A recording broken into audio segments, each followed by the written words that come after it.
Hi hello good morning, कशा आहात सगळे? तर welcome to my channel Deepali lifestyle. माझ्या चॅनलमध्ये तुमचं सगळ्यांचं स्वागत आहे. व्हिडिओ शेवटपर्यंत बघा आणि आवडलंच तर लाईक आणि सबस्क्राईब करायला विसरू नका. तर चला, आज माझ्या चॅलेंजचा आहे 26वा दिवस आणि आज मी काय बनवणार आहे तुम्हाला दाखवते. तर याच्या आधीही मी हा कॅपचा व्हिडिओ टाकलेला होता. म्हणजे इतकी सुंदर कॅप होते ना, तुम्हाला सांगते. कॅप म्हणजे जे लहान बाळाचे कानटोपी असते ना, तर कसं करायचं तुम्हाला सांगते. यामध्ये ना आपलं 14 म्हणजे जसं माप असेल बाळाचं डोक्याचं माप कसं घ्यायचं, एका कानापासून दुसऱ्या कानापर्यंत पूर्ण माप घ्यायचं. कानाच्या टोकापासून शेवटच्या कानाच्या टोकापर्यंत दुसऱ्या कानाच्या. तर हे आलं होतं 14. तर 14x14चं चौकोनी कापड घ्यायचा, त्याला 4 फोल्डमध्ये फोल्ड करायचं आणि जे माप येतं म्हणजे 7 माप येतं ना, तर 7 माप घेऊन राऊंड करून त्याला कट करून घ्यायचं. असं राऊंड कट होतो. तर मी 2 राऊंड घेतलेले असे, जेणेकरून थोडी जाड टोपी होण्यासाठी. आणि हे 2 राऊंड एकमेकांना जॉईन करायचे आणि इथं अशा एक चुन्या पाडायच्या. तर ह्या ज्या चुन्या आहे ना, ह्या चुन्या पाडल्यानंतर त्या 14 सेंटीमीटरपर्यंत चुन्या पडल्या पाहिजे. तुम्हाला दाखवते मी कसं.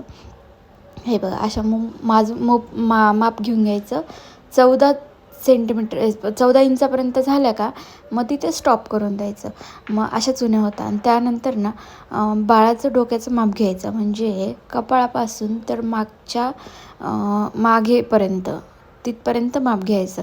तर ते आलेलं होतं 13 आता ही जी मी 14 इंचाची जी चुन्या पाडलेल्या आहे ना, 15 इंचापर्यंतची ही पट्टी कापून घ्यायची. 15x3ची अशी पट्टी कापून घ्यायची आणि ती जॉईन करायची. आतल्या साईडने ठेवायची आणि आतल्या साईडने पहिले टिप मारून घ्यायची. त्याच्यानंतर पुढच्या साईडने पट्टी वळवून छान अशी एकसारखी जॉईन करून घ्यायची. तर हे 14 इंचापर्यंत चुन्या पडलेल्या आहे आणि 15 इंचाची पट्टी घ्यायची, जेणेकरून अर्धा इंच दोघी साईडनी थोडं सोडायचं आहे.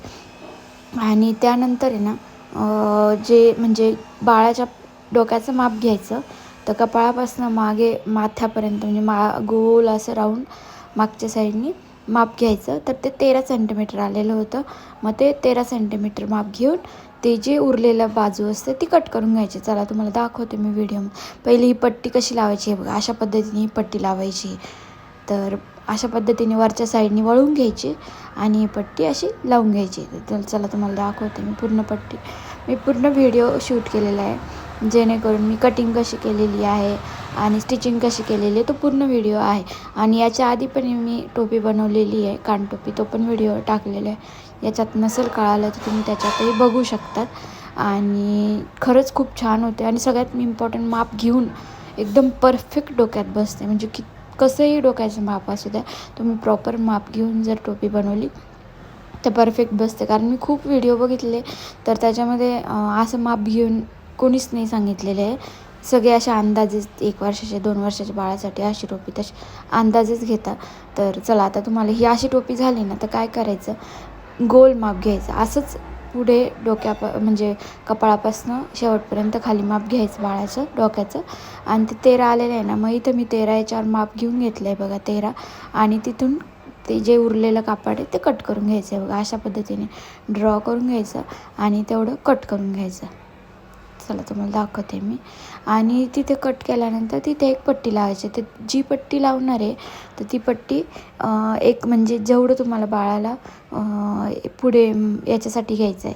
आता ही जी पट्टी आहे ही पट्टी तेवढी घ्यायची आणि हे बघा एवढी पट्टी घ्यायची आणि दोघी साईडनी म्हणजे दोरी बांधता येईल या हिशोबाने एक्स्ट्रा ठेवायचं.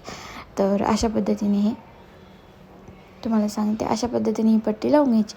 तर ही जी पट्टी आहे ना तर ती जवळपास एक 15-16 इंच घेतलेली मी आणि 2 इंच रुंदीला घेतलेली आहे.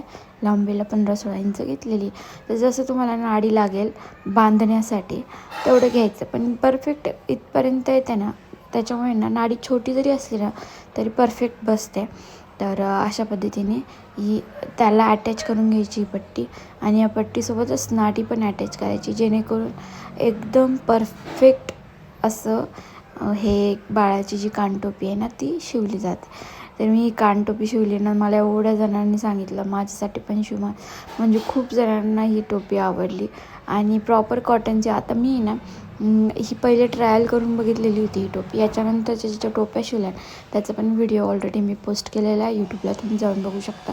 आता हा व्हिडिओ पण मी पोस्ट करते कारण की मी पहिल्याच व्हिडिओमध्ये सगळं शिकून गेले. म्हणजे मी आधी नाही का ड्रेस वगैरे शिवलेले, तर त्याच्यात नाही काही ना काही चुकतच होतं माझं. पण ही जी वस्तू बनवली आहे ना मी, याच्यामध्ये मी पहिल्याच याच्यात एकदम परफेक्ट बनवली, कारण की मी प्रॉपर माप वगैरे घेऊन आणि मग बनवलेली.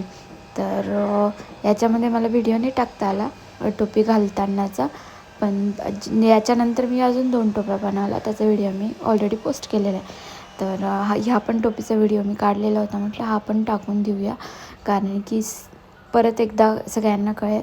तर यानंतर हे बघा अशी पट्टी दुमडवायची आणि ती पूर्ण टिप मारून घ्यायची, व्यवस्थित अशी करून घ्यायची, जरा फिनिशिंग वगैरे, आणि याला पण टिप मारून घ्यायची. आणि कॉटनची, आणि तुम्ही घरी ज्या ओढण्या असतील तुमच्या उरलेल्या कॉटनच्या, त्याचं पण बनवू शकता. आता ही कॉटनची ओढणी होती, ती माझ्याकडे अशीच पडलेली होती, मी त्याचं बनवलेली आहे. त्याच्यानंतर मी याच्यानंतर पण जी बनवली आहे टोप्या, त्या पण कॉटनच्याच कापडाच्या. कॉटनचं कापड कसं व्यवस्थित असतं बाळाच्या कानासाठी, कारण बाळ नाजूक असतं, त्याच्यामुळे त्याच्या स्किनसाठी चांगलं असतं कॉटनचं. त्याच्यामुळे मी कॉटनचं कापड प्रेफर केलं. आणि डबल घेतलेलं आहे ना, 2 वर्तुळ कापले ना, त्याच्यामुळे मग जाड पण होतं. आणि सगळ्यात इम्पॉर्टंट चुन्या पाडलेल्या आहे. चुन्या पाडल्यामुळे काय होतं, जे बाळाच्या कानाजवळची जी साईड असते ना ते ढिल्लं होतं, ढिल्लं बसतं व्यवस्थित. आणि जी पुढच्या साईडनी पट्टी लावलेली असते तर कानाला हवा लागण्याचे पण चान्सेस नसतात. त्याच्यामुळे आहे ना बाळ पण कम्फर्टेबल टोपी घालताना. तर काही बाळ असतात ना ज्यांना टोपी घालायला आवडत नाही, कारण त्यांना कानाला टोचतं, त्याच्यामुळे त्यांना इरिटेशन होतं. तर अशा पद्धतीने ही टोपी बघा माझी झाली आहे तयार. तर तुम्हाला व्हिडिओ माझे कसे वाटतात ना, तर मला कमेंट करत जा, जेणेकरून मला पण मोटिवेशन मिळेल. आणि चलो मिळते नेक्स्ट व्हिडिओ में, बाय बाय. आणि हो, व्हिडिओ आवडला तर लाईक आणि सबस्क्राईब करायला विसरू नका. आणि व्हिडिओ शेवटपर्यंत बघितल्याबद्दल सगळ्यांचं धन्यवाद. ओके, चला मिळते हे नेक्स्ट व्हिडिओ में, बाय बाय.